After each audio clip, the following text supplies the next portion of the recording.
السلام علیکم ناظرین، آج ہم سورہ طارق کے بارے میں جانیں گے۔ سورہ طارق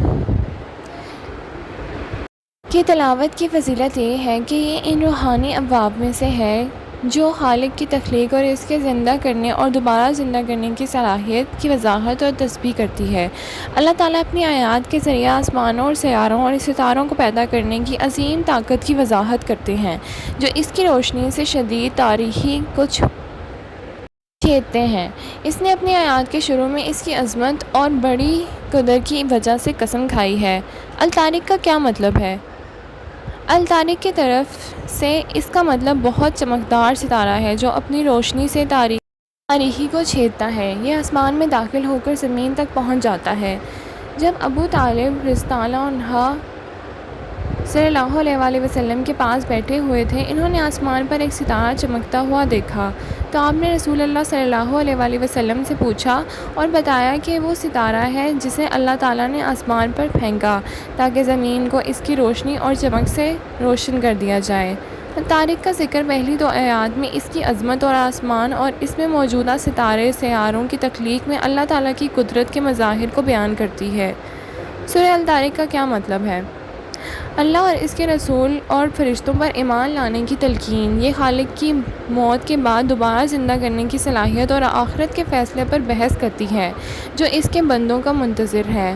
اللہ تعالیٰ نے اپنی مخلوق کی عظمت کی قسم کھا کر الطارق کا انتخاب کیا، جو وہ ہے جس نے اپنی شناخت کی وضاحت میں اختلاف کیا۔ اس میں انسان کی ابتدا اور اللہ کی اس کو پیدا کرنے کی صلاحیت کے بارے میں بات کی گئی ہے، جس کا آغاز مرد کے پانی کو عورت کے رحم میں ڈالنے سے ہوتا ہے، جو ان کی شکل ہوتی ہے، یہاں تک کہ یہ جنین کے جسم تک پہنچ جاتی ہے، جہاں یہ اس کی ماں کے پیٹ سے زندہ ہوتا ہے اور لکھتا ہے دنیا میں بدبخت یا خوش۔ الطارق، رات کو آنے والا۔ سورہ الطارق کے شروع میں خدا تعالیٰ نے آسمان اور اس میں بنائے ہوئے چمکدار ستاروں کی قسم کھائی ہے۔ پھر اللہ تعالیٰ فرماتا ہے کہ ہر نفس پر اس کی طرف سے ایک نگہبان ہے جو اس کے اچھے یا برے اعمال کو قیامت کے دن حساب کے لیے لکھتا ہے۔ اس کے بعد آیات میں بتایا گیا ہے کہ انسان کو پھوٹنے ہوئے پانی سے پیدا کیا گیا ہے۔ پھر آیات موت کے بعد انسان کو دوبارہ زندہ ہونے کی تصدیق کرتی ہے تاکہ اس کے اعمال اور عقائد کے لیے جواب دہ ہوں۔ پھر خدا تعالیٰ نے آسمان اور زمین کی قسم کھائی ہے کہ قرآن سچا ہے اور اسے ہلکا نہ لیا جائے۔ اس کے بعد آیات میں ذکر کیا گیا ہے کہ کافروں نے پیغمبر صلی اللہ علیہ وسلم کے خلاف ان کی دعوت اسلام خدا کے سامنے تسلیم کو منسوخ کرنے کی سازش کی۔ آیات کے آخر میں اللہ تعالیٰ نے اپنے نبی کریم صلی اللہ علیہ وسلم سے کہا کہ کافروں کو کچھ وقت دیں اور ان سے انتقام لینے میں مشغول نہ ہوں، اور وہ دیکھیں گے کہ ان پر اللہ کے عذاب سے کیا گزرتی ہے۔ آئیے اب الطارق کی تفسیر کے بارے میں جانتے ہیں۔ خدا کی قسم ہے کہ آسمان کی اور جو کچھ اس میں ہے رات کے ستاروں سے پیدا کیا ہے۔ یعنی آپ کو کیا معلوم ہوگا کہ الطارق رات کا ستارہ کیا ہے؟ پھر اللہ تعالیٰ نے اپنے اس فرمان سے اس کی وضاحت فرمائی ہے۔ چھیدنے والا ستارہ ہے۔ مفہوم: وہ چمکتا ہوا ستارہ ہے جو تاریکی کو اپنی روشنی سے چھید کر آسمان میں داخل ہو جاتا ہے، یہاں تک کہ وہ زمین پر نظر آتا ہے۔ اس ستارے کا نام الطاریق رکھا گیا ہے کیونکہ یہ رات کو ظاہر ہوتا ہے اور دن میں غائب ہو جاتا ہے، جیسے کوئی رات کو ان کے دروازے پر دستک دے کر لوگوں سے ملنے آتا ہو۔ چوتھی آیات میں اللہ تعالیٰ کا ارشاد ہے، ہر ایک کے آگے اور پیچھے یک بعد دیگر فرشتے ہیں، اللہ کے حکم سے ان کی حفاظت کرتے ہیں۔ مزید آیت 5 میں مفہوم ہے، انسان اس اصل کے بارے میں سوچتا ہے جہاں اسے پیدا کیا گیا ہے۔ مقصد آخرت کی حقیقت کو قبول کرنے کے لیے لوگوں کی رہنمائی کرنا ہے، کیونکہ جو تخلیق کی ابتدا کرنے پر قادر تھا وہ اسے دوبارہ بھی کر سکتا ہے، جیسا کہ اللہ تعالیٰ نے فرمایا، اور جس نے خلقت کی ابتدا کی ہے پھر وہی اسے دہرائے گا جو اس کے لیے اس سے بھی آسان ہے۔ 6ویں اور 7ویں آیات کی بہت سی تشریحات ہیں۔ بعض علماء نے کہا ہے کہ وہ معنی ہیں جو مرد کے اندر سے نکلتی ہے، یہ آدمی کی کمر اور اوپری سینے کے درمیان سے نکلتا ہے۔ اللہ تعالیٰ قرآن پاک میں فرماتا ہے، کیا وہ منی سے خارج ہونے والا نطفہ نہیں تھا؟ بعض علماء کے نزدیک پانی کا بہنا معنی ہے وہ جنسی رطوبت جو مرد اور عورت سے پھٹ کر نکلتی ہے۔ 8ویں آیات کا مفہوم ہے، خدا انسانوں کو پانی سے بہاؤ سے پیدا کرنے پر قادر ہے۔ اللہ تعالیٰ انسان کو اس کی موت کے بعد دوبارہ زندہ کرنے پر پوری طرح طاقت رکھتا ہے، کیونکہ جو تخلیق کی ابتدا کرنے پر قادر تھا وہ یقیناً اس کو دہرانے پر بھی قادر ہے۔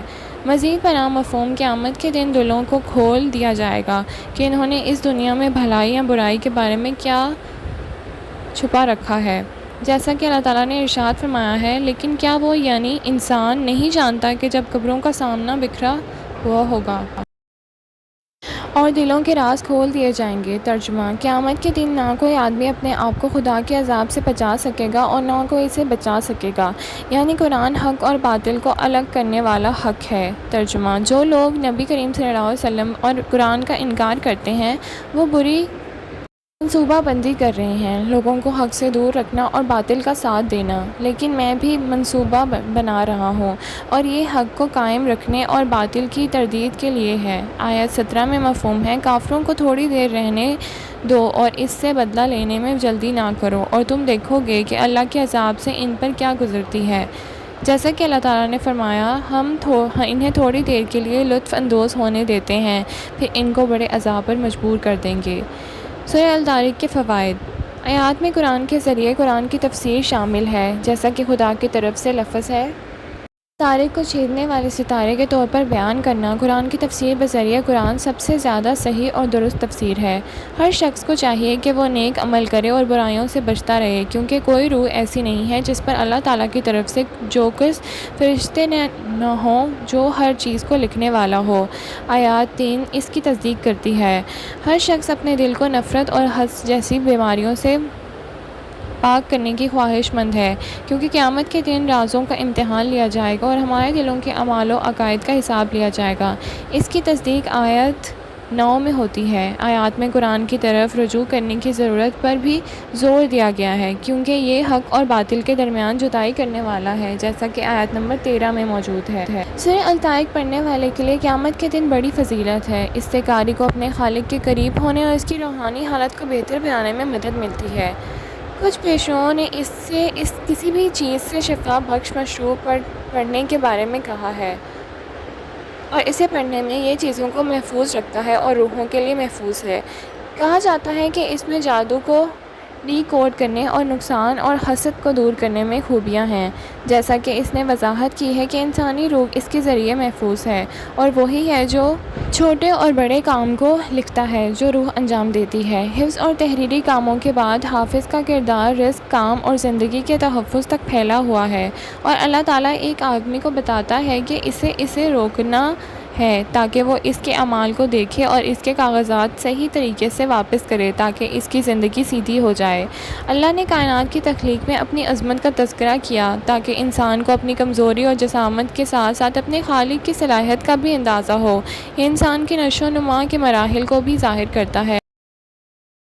اللہ ان اسرار و رموز کو ظاہر کر سکتا ہے جنہیں انسان طویل عرصے سے چھپانے کی خواہش مند ہے، کیونکہ اللہ جانتا ہے کہ روحیں کیا چھپاتی ہیں۔ اللہ مردوں کو زندہ کر سکتا ہے، جیسا کہ وہ آسمان سے بارش برساتا ہے تو زمین پھول جاتی ہے اور شگاف پڑ جاتے ہیں اور مردوں اس سے دوبارہ نکل آتے ہیں۔ اللہ جانتا ہے کہ کافر جو کچھ تدبیریں کر رہے ہیں، اس لیے وہ قیامت کے دن سخت عذاب کے ساتھ ان کا انتظار کر رہا ہے۔ مشرکین اور ان کی سازشوں کے خلاف اور ان کے ساتھ اس کا صبر انہیں عذاب کی طرف راغب کرنے کے لیے۔ آخری آیات میں اللہ تعالیٰ نے قرآن کریم کی عظمت پر زور دیا ہے، کیونکہ یہ غلطیوں اور تحریف سے پاک ہے، اور جو کوئی اس کی آیات کو گمراہ کرتا ہے وہ کبیرہ گناہ کا مرتکب ہوتا ہے۔ اللہ تعالیٰ نے قرآن پاک کو شیطان کی چوری سے بچانے اور اللہ کے لیے خبریں پھیلانے کے لیے آسمان پر ستارہ رکھا ہے۔